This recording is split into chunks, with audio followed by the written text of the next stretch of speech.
Hello, everybody. Welcome back to Dope Like Comics. And we are continuing our journey on reading as much Fantastic Four as possible. I'm going to try to do every run of the Fantastic Four. So we have Omnibus Volume 5 here. And please comment, like, and subscribe. Tell me how you're enjoying the journey so far. Which omnibus has been your favorite? Probably everyone's going to say number two. But this is the DM cover. We have the cover to Giant Size Superstars featuring the Fantastic Four. So Giant Size #1 with Thing fighting the Hulk in an arena. We'll talk about this one. Here's the spine. We have Doctor Doom on the cover. The first four volumes have the four members of the Fantastic Four, and then we have Doctor Doom here. And on the back, we get every issue. So let's talk about a little bit about what's collected here. We have Fantastic Four 126 through 163, Giant Size Superstars #1, and then Giant Size Fantastic Four 2 through 4, and the Avengers 127. So this is the start of a new dawn, start of a new era. So let's just go underneath here for a second. So we have Fantastic Four Omnibus, pretty much the same as the rest of them. And we get a note on the creators, which is Roy Thomas, Jerry Conway, and John Buscema. So this is the first book that is not led by Jack Kirby and Stan Lee. So this is going to be mostly some Roy Thomas, but Jerry Conway actually does probably the majority of the writing in this one. So from here on out, there will be light spoilers. I'm just going to get an overview in the sense of the type of stories that are in here, get a look at some of the artwork, but I'll try to avoid major story spoilers for people who want to read it. And I'll just kind of give my thoughts on some of the story. So we get the table of contents. Of course, we get Roy Thomas, Jerry Conway, John Buscema, and Rich Buckler does a lot of the things. And I haven't talked about the build of the book, but here's the eye. Fantastic reading experience. I had 0 issues, and I don't notice any sort of like gutter. I'm sorry. There's no gutter loss because of the borders, but I don't notice any bleed through. All right, well, there's some here, I guess, if you're looking for it. But as I read through this, I didn't notice any at all. So I think it's pretty good. Overall, maybe I'll save my thoughts for the end. But we do have some introductions from Roy Thomas as they talk about the transition and sort of taking over as Stan Lee became sort of the publisher, that Roy Thomas was promoted to editor-in-chief and he started to take over. We saw a little bit of hints of that in volume 4, but this is where it starts properly. And it all starts with a bit of a clever retelling of the Fantastic Four's origin, but especially issue #1. Roy Thomas talks about how in kicking off the new era, what better way than to pay homage to the first issue. So this involves some, this is a hologram. The Doctor Doom is just a hologram, but basically the Thing goes into, this is sort of a machine that projects your thoughts, I guess, and memories. So as he's in this machine, he sort of re-envisions how everything happened. So this is just a retelling. So volume 5 is a great jumping on point because of this, because they go through this retelling. But then we go into a story with the Mole Man where Thing is trying to cure Alicia Masters. He thinks the Mole Man may have a possible cure for blindness, and so he goes underground to try to secure that. It's okay. Old Man isn't my most favorite Fantastic Four villain.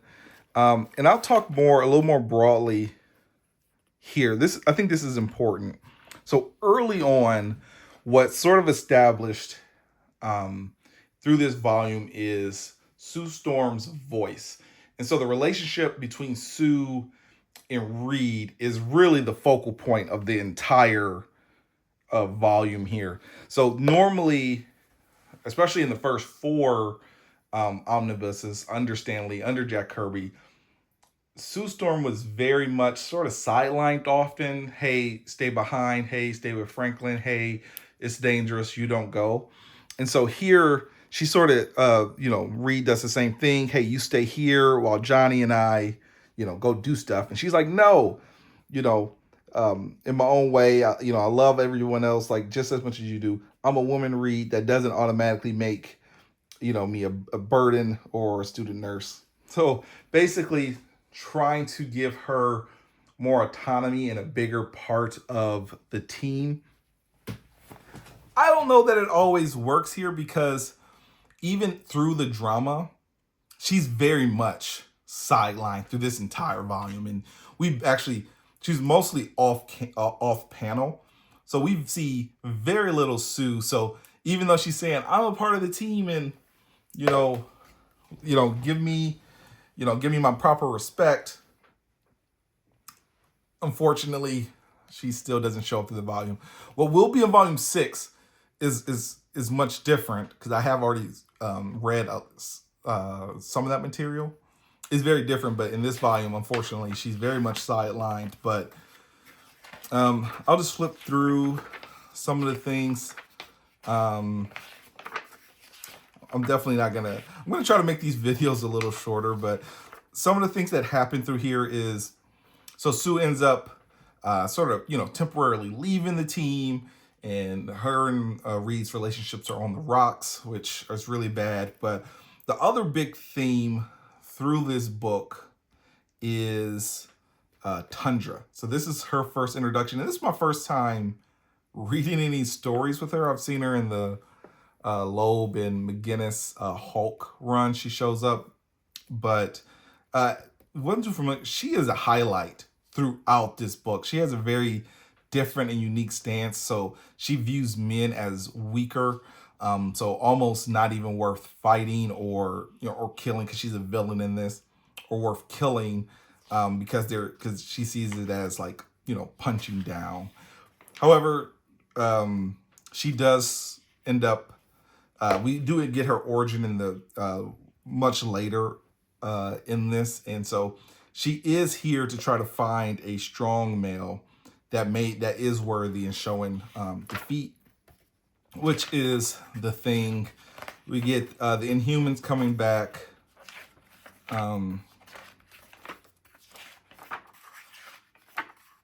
Let's see.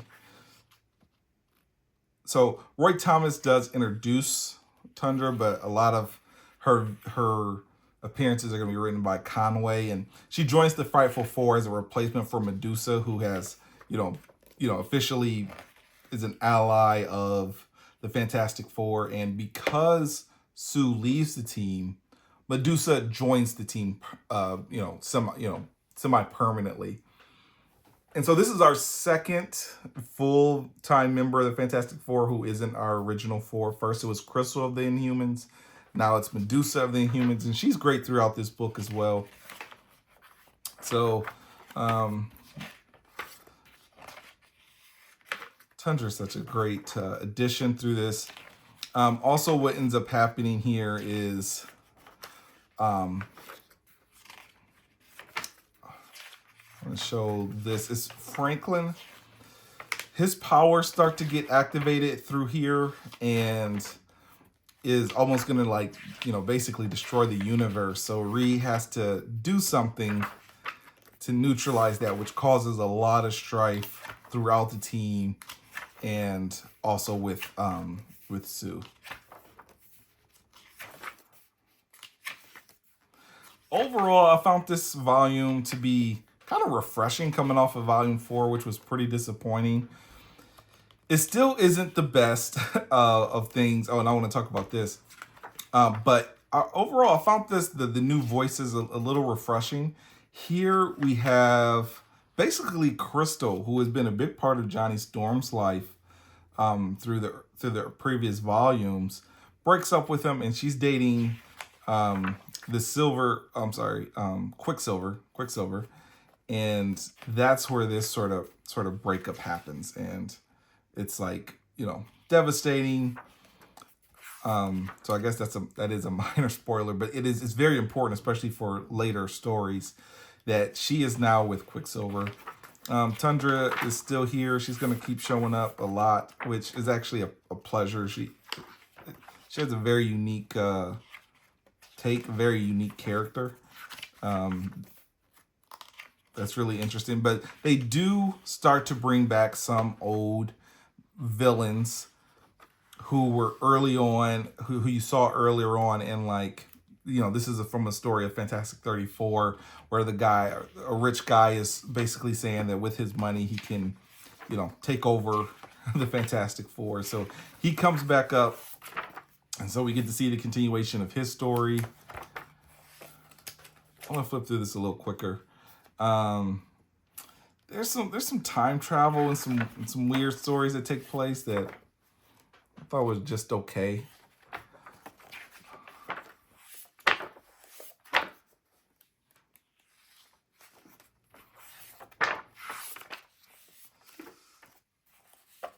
So, I just don't want to give spoilers, but something happens there that causes a lot of the rifts throughout the team. Eventually, and this isn't a spoiler, it's a setup for later stories, like Sue starts to file for divorce, and so the team is really on the rocks and the brink, and you see Ben and Johnny are like sort of torn over, or kind of go back and forth over, who do they agree with, who are they going to support through this. Dr. Doom shows up. He is always has some excellent stories. Turnak, this one's kind of a filler arc, which was inconsequential, to be honest with you. This is the fight with the Hulk. This one is really interesting. Basically, the premise or the setup of this is they capture the Hulk. They're working on trying to, I'm sorry, not capture. Bruce Banner is trying to cure the Thing. He hooks up to a machine with the Thing and Hulk, and they're in this machine, and things get screwy. Basically, ended up swapping places. So the Hulk is in Thing's body, the Thing is in Hulk's body. So it's a really unique, take on their fight. It's not the typical, and you get to see how things are reversed when Thing has more power versus the Hulk in Thing's body is just much more aggressive in his fighting style. And so this one is a big one. So, like I said, after Sue sort of files for divorce, she runs back to Namor, and she's together with Namor. And now what's going to happen? Because now Namor is angry, and he is going to attack the surface world on behalf of her honor. And this is really good. That's just the setup. I'm not going to go into how that resolves itself or what that's about or any more detail other than that. But the Frightful Four is always great when they come back. I want to get to the other big event that happens here, which happens here. So this issue of the Avengers and the issue 150 of Fantastic Four is the wedding of Quicksilver and Crystal. So not only has she left Johnny and started dating Quicksilver, and now there's a wedding. And what is a wedding without a fight? So we have Ultron come in, try to break it up. Through that, we get to find out the fate of Franklin. and what ends up happening to him, how we resolve that. Obviously, Sue and Reed do get back together again eventually, and then we get this big crossover, Machismo. He is basically the opposite of Tundra, who comes from a very woman-dominated society where the men are subjects or subjugated. He comes from a world in which the women are subjugated, and he's just like the worst aspects of toxic masculinity. And they come from parallel futures. And so his world is trying to, or starting to collapse in with Tundra's world. And Tundra came back in time to, it's kind of weird. She needs to beat a strong guy like the Thing in order to prove their superiority to kind of stop his race. So he's coming to stop her, and he's super strong. So we get this. So we just explore Tundra's origin and the world she comes from. And the Fantastic Four helps resolve this issue.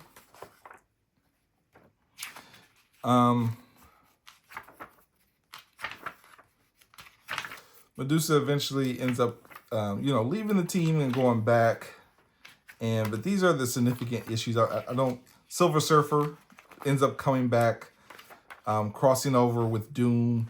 Basically, he believes he has found Shalabal, who is his love of his life, in Latveria with Dr. Doom. And so he has to work on behalf of Doom in order to save her life. And I think from that's all I'm going to kind of go into. There are some other stories here, but I'll let you sort of experience them. I wonder if this is the issue in which we start to get... Now, this is John Buscema coming back. And the art throughout this is very consistent. It's fantastic. This was a good read. And I really appreciate it. The one thing I will say, I want to talk about...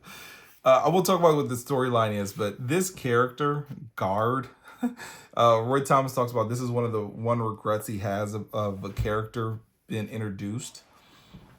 And so, remember, Jack Kirby created Silver Surfer, which was a cosmic being who used a surfboard. He goes to DC, he creates the Black Rider. Yes, the Black Rider, who uses skis throughout the cosmos.